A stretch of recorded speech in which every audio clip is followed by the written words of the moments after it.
यह है Amy Carmichael का विश्राम स्थान। और देखो, इस पानी के घड़े पर अम्मई लिखा है, जो उनके बच्चों ने रखा था। अम्मई का मतलब तमिल में माँ होता है।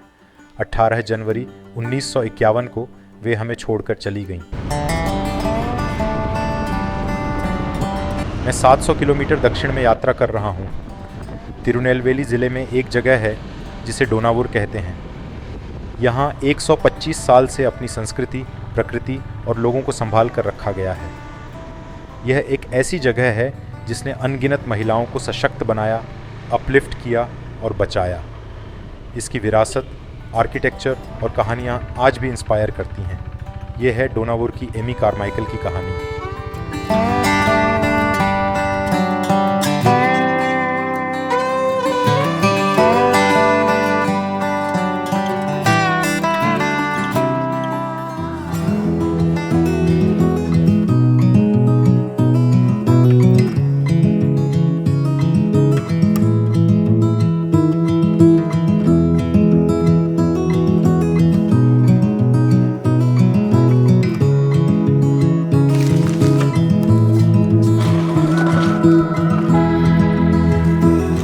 ये वो जगह है जहां हम रुके हैं। जब भी हम डोनावुर फेलोशिप आते हैं तो यही रुकते हैं। यहाँ एक छोटा डाइनिंग एरिया है, टॉयलेट, बाथरूम और एक बड़ा बेडरूम है। साथ में एक वरांडा भी है। यहाँ के लोग छोटे छोटे घरों में रहते हैं और सब कुछ बहुत सिंपल रखते हैं। उनके घर सिर्फ 400 से 500 स्क्वायर फीट के होते हैं। इनका हॉस्पिटल, स्कूल सब कुछ जंगल के अंदर ही लगता है। यहाँ गार्डन में गमलों में फूल उगाने का कॉन्सेप्ट नहीं है। पौधे नेचुरली उगते हैं जैसे जंगल में होते हैं। लोग उन्हीं फूलों को पसंद करते हैं जो अपने सीज़न में खुद से उगते हैं। इसके अलावा कैंपस में बहुत अच्छी वाटर हार्वेस्टिंग सिस्टम है, जिससे बारिश का पानी स्टोर करके अपने लिए इस्तेमाल कर सकते हैं।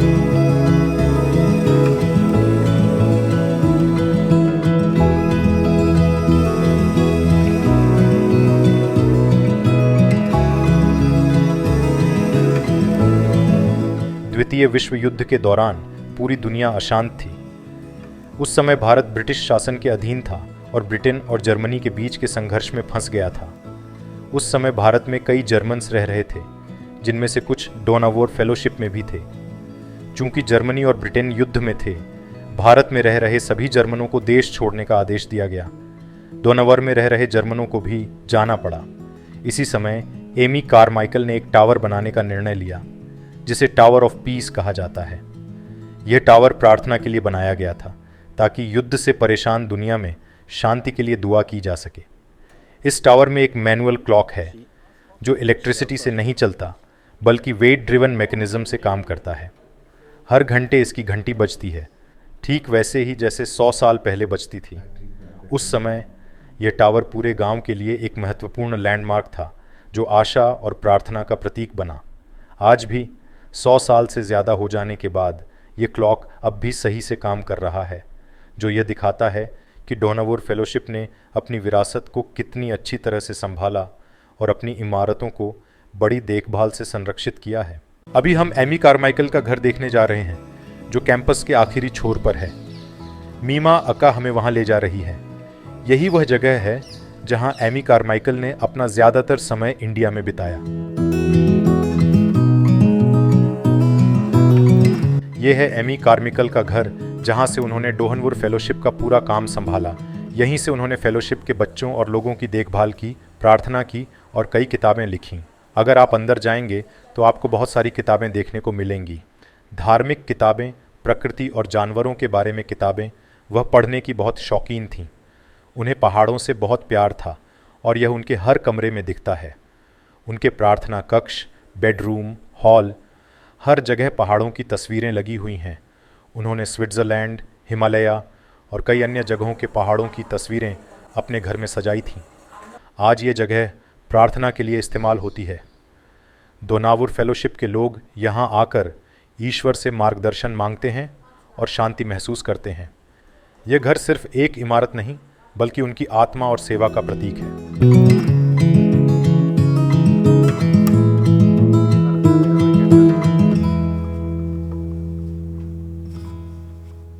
4 सितंबर 1914 को यह घर बनाया गया था।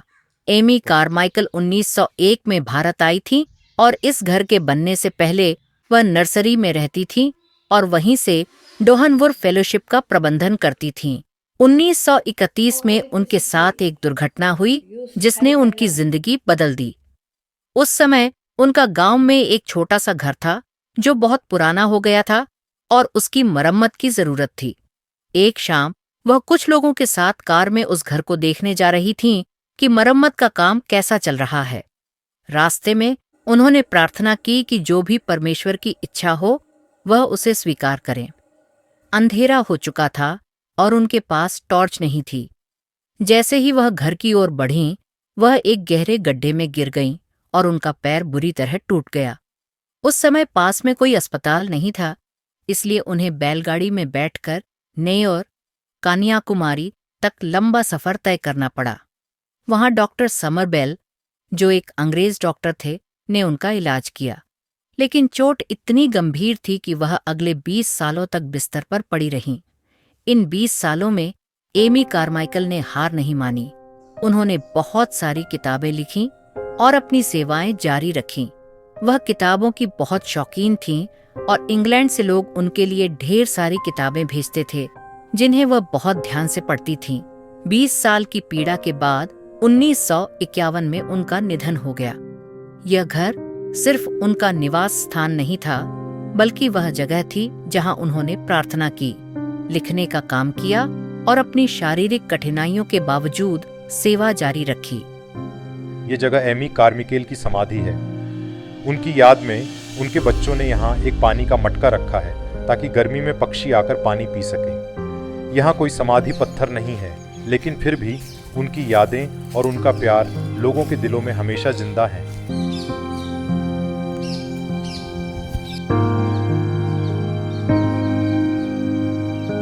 यह एमी कारमाइकल का विश्राम स्थान है। यहाँ अम्मई लिखा है, जो तमिल में माँ का मतलब होता है। उन्होंने 18 जनवरी 1951 को इस दुनिया को अलविदा कहा, लेकिन उनकी सेवा और प्रेम की विरासत आज भी जीवित है।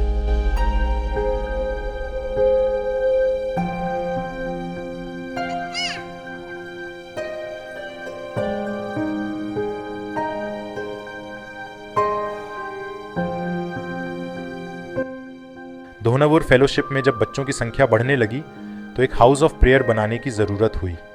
इसलिए 1924 में इसका निर्माण शुरू हुआ और 3 साल की मेहनत के बाद यह पूरा हुआ। अब हर संडे कम्युनिटी के लोग यहाँ वर्शिप के लिए इकट्ठा होते हैं। टावर के ऊपर एक ट्यूबुलर बेल लगी है और आज मीमा अक्का हमारे लिए इसमें कुछ सॉन्ग्स बजाएंगी। इस बिल्डिंग का डिज़ाइन खास है, जिसमें ट्रावेनकोर, चाइनीज़, गॉथिक आर्किटेक्चर का मिक्स है। इसे पूरी तरह वुडन सपोर्ट से बनाया गया है। एमी कारमाइकल चाहती थीं कि इसे लोकल ट्रावेनकोर स्टाइल में बनाया जाए, क्योंकि यहाँ के पास से वुड और स्किल्ड आर्टिजन्स आसानी से मिल सकते थे।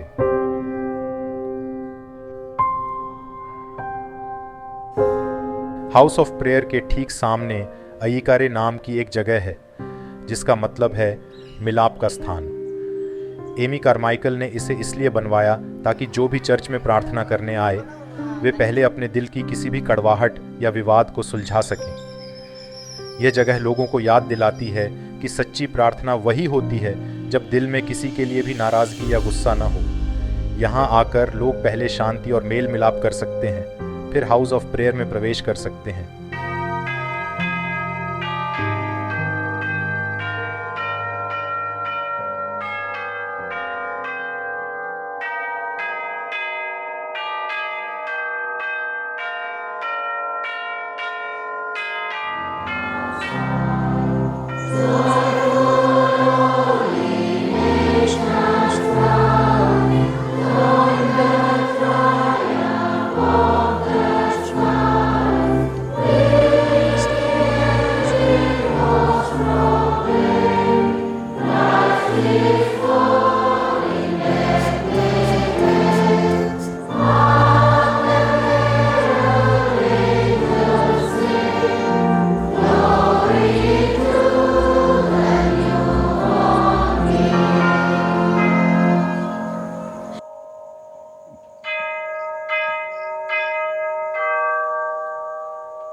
हम कल डोनावुर फेलोशिप पहुँचे 24 दिसंबर को।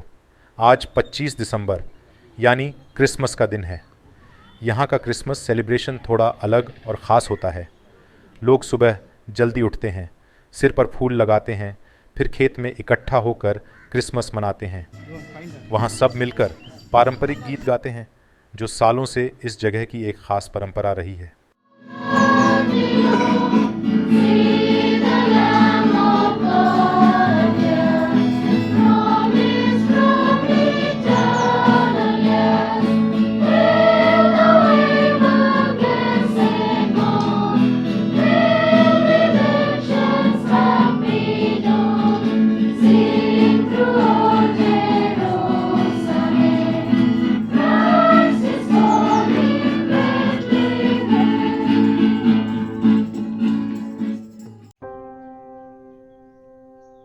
इसके अलावा डोनावर फेलोशिप में बैठकर सिर्फ बातें करने से ज़्यादा करने लायक बहुत कुछ है। अभी हम उनके फार्म हाउस जा रहे हैं, जहां वे बिना किसी पेस्टिसाइड्स और केमिकल्स के धान, सब्जियां और कई चीज़ें उगाते हैं। यहां एक एनिमल फार्म भी है, जहां बहुत सारी गायें हैं, जिनका दूध करीब 800 बच्चों के लिए इस्तेमाल होता है, जो डोनावर फेलोशिप कैंपस में रहते हैं। हमने फार्म हाउस के वाटर पंप में भी खूब मस्ती की। डोनावुर बहुत ठंडी और खूबसूरत जगह है, क्योंकि यह वेस्टर्न घाट्स के पास है। बारिश के मौसम में तो यह जगह और भी सुंदर लगती है। यहाँ घूमने और सीखने के लिए बहुत कुछ है। सच में डोनावुर एक अलग ही दुनिया है।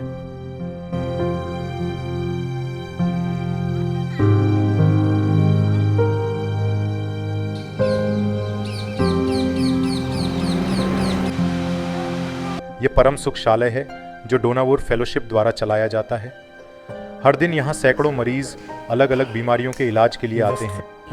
यह एक सेवाभावी अस्पताल है, जहाँ कुष्ठ रोग, कैंसर और बुजुर्गों के इलाज की विशेष सुविधा है। यह अस्पताल बहुत बड़ा है और अगर तुम हर डिपार्टमेंट को अच्छे से देखो तो पूरा दिन लग सकता है। 100 से ज़्यादा सालों से यह अस्पताल लोगों की सेवा कर रहा है।